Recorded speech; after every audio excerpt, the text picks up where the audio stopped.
ከእስራኤል የሚወጡ መረጃዎች ያክለውም አነሯ የእስራኤል ወታደሮች ላይ አደጋውን ያደረሰችው 1 ኪሎ ሜትር ርቀት ላይ በሚገኘው ናቃ በረሃ በሚባለው የእስራኤል ድንበር ውስጥ በሚገኝ የጦር ካምፕ ውስጥ እንደሆነና ጥቃቱን ያደረሰችውም እየተመላለሰች መሆኑን ገልጸዋል።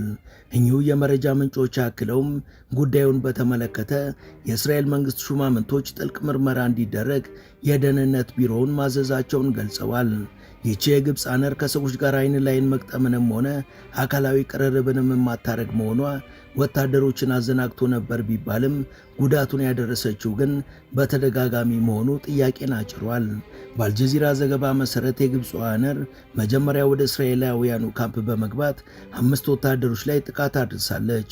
ከዛም ከአካባቢው ዞር ያለች ሲሆን የሕክምና ቡድኖችም የተጎዱትን የሕክምና እርዳታ ወደሚያገኙበት ለመውሰድ በሚረባረቡበት ወቅት እንደገና ተመልሳ በመምጣት ሌላ ወታደር ላይ ከባድ ጉዳትን አድርሳ ከአካባቢው ተሰውራለች ብለዋል።